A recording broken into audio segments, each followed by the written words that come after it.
Hello, my noble band of outlaws. Outlaw Samurai coming at you live with a video. Yes, I know what the shirt says. Ignore it.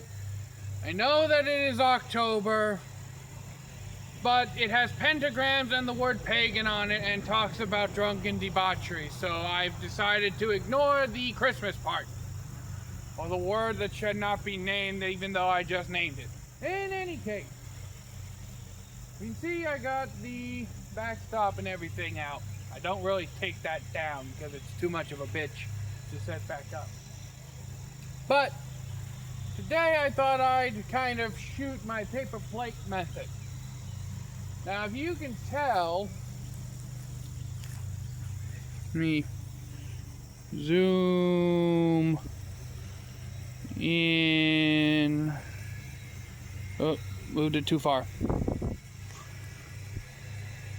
Alright. Now, the deer target I have is actually slightly smaller in scale to an actual deer. It's about 1/4 the size smaller. So the paper plate on that target, as you can see, the inner ring right here, would roughly be the size of a deer's kill zone. I'm going to shoot my paper plate method as a means of demonstrating what I mentioned in a prior video, where a deer's kill zone is roughly the size of a paper plate. And I have set everything up at roughly 20-ish yards, so as to A, be able to consistently hit said paper plate, and B, to demonstrate more efficiently. Let me just check the old rangefinder.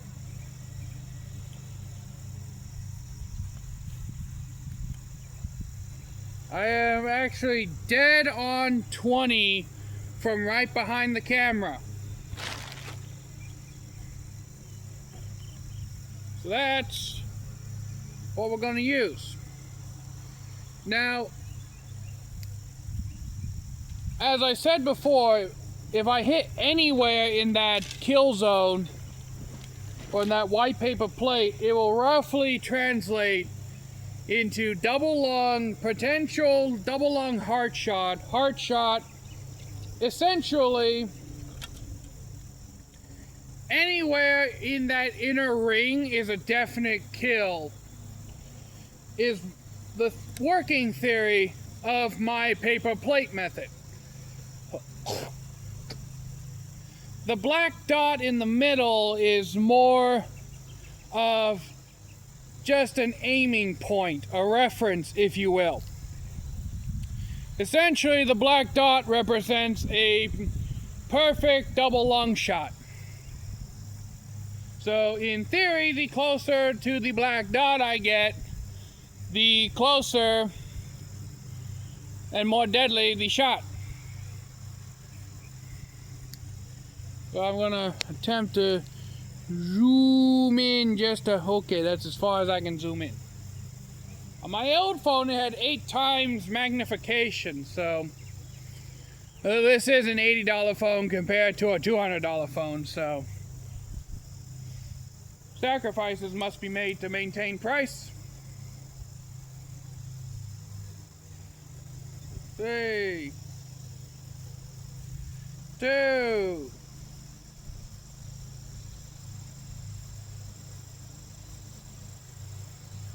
1. Alright. So as you can see by the shadow that just appeared on the paper plate, I think I hit almost dead on center.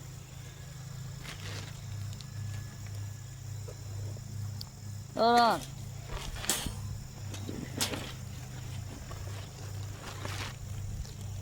I gotta get me looking glasses out. Me binoculars. Gotta get my binoculars. The buys of my binoculars. Binoculars are blah blah. Oh no. I hit the black dot, but I hit the very edge to the northeast side, I think.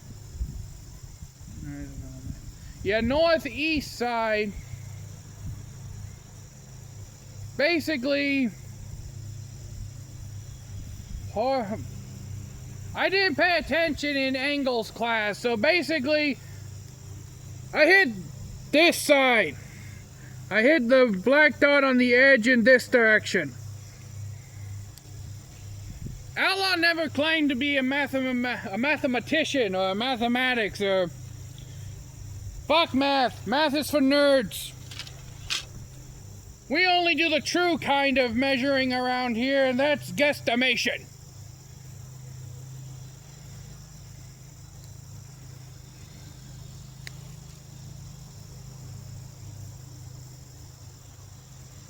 Three,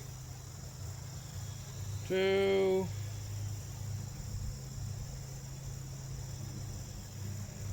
one.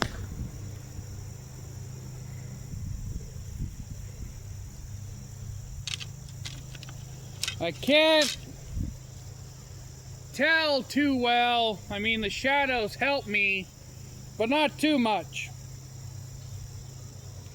Again, I'm only at 20 yards, which is pretty much, in the archery world, the optimum distance to take a deer.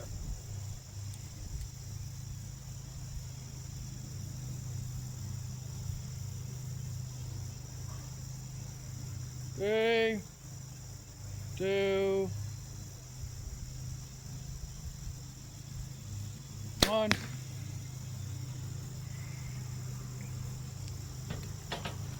Alright, let me check with my binoculars.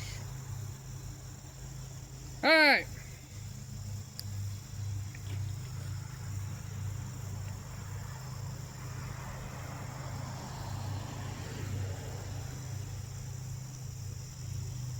So,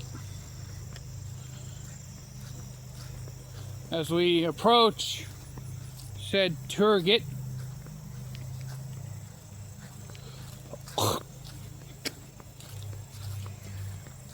now I have definitely had tighter groups at 20.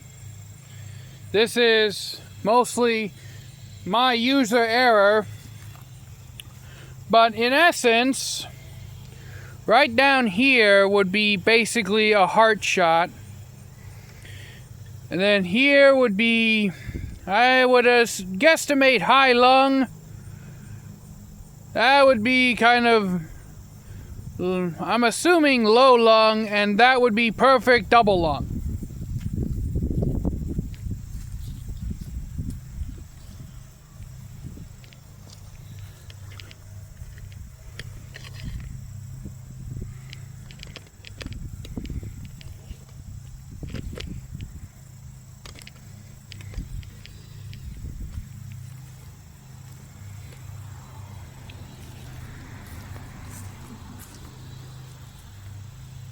Pay no attention to these two. These are arrows that I missed while I was...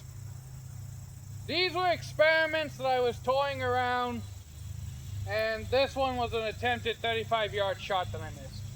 I just haven't dug them out yet. Like I said, this method, it's not something that's 100% accurate. I would say roughly maybe 60 to 70% accurate. If you notice, like I said, this is about 3/4 the size of an actual deer. And the reason they make the targets smaller than the actual deer is two reasons. One, because A, it saves cost on materials to make it, and B, it's supposed to simulate the visual size, or what size it looks like at distance. So when you look at this thing at 20 yards, that's roughly what a deer will look like in terms of size at 20 yards. Working on the principle that as the further out you see something, the smaller it can appear, or the larger it can appear, depends on the object and perspective. But this method is, like I said, more of a mental training thing.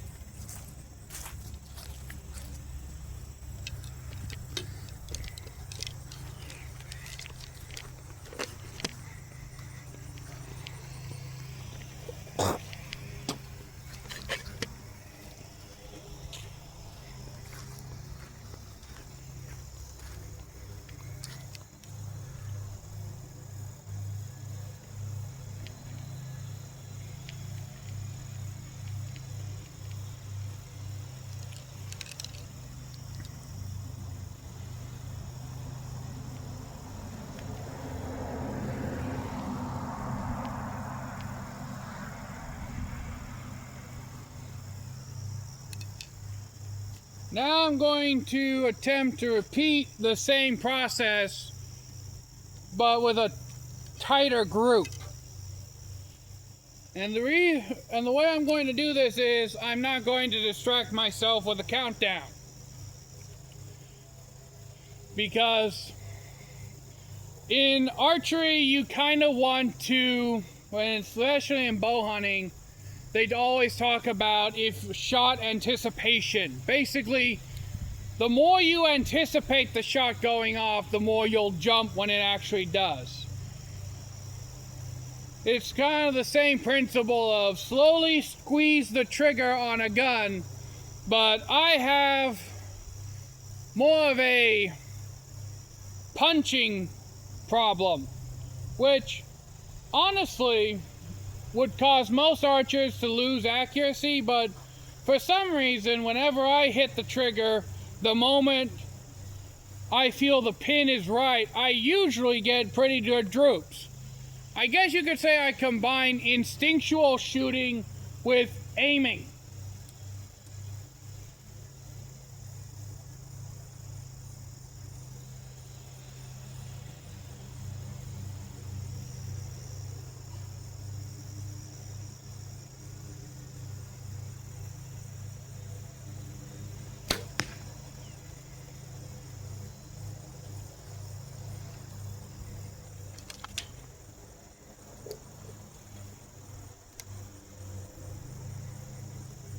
Kind of rushed that one a little bit. The sun was in the corner of my eye.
I decided to just take the damn phone with me this time.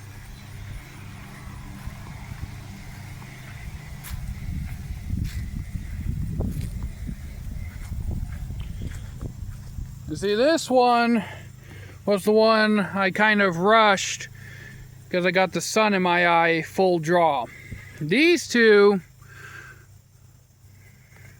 This one would be more perfect double lung based on my theory. This one would definitely be high lung, borderlining spine. But since this was more along the lines of forming a group, normally, as you've seen from my other videos, I'm able to put the arrows within half an inch of each other at 25.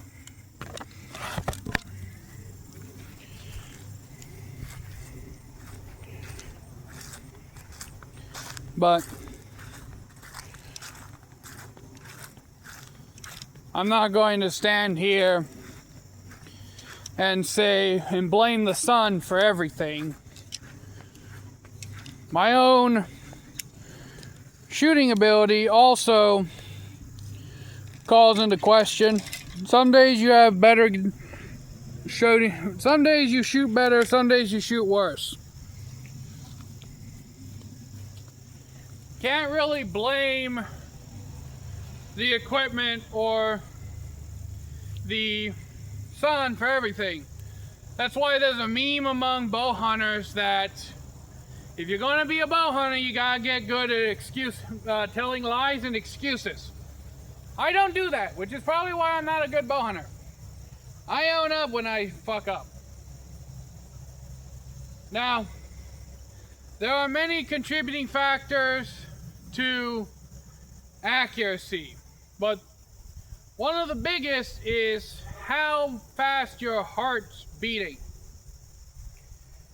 And you may be thinking, Outlaw, why does my heart beating fast cause me to be less accurate? Simply because as your heart's beating fast, it's also pumping adrenaline through your body.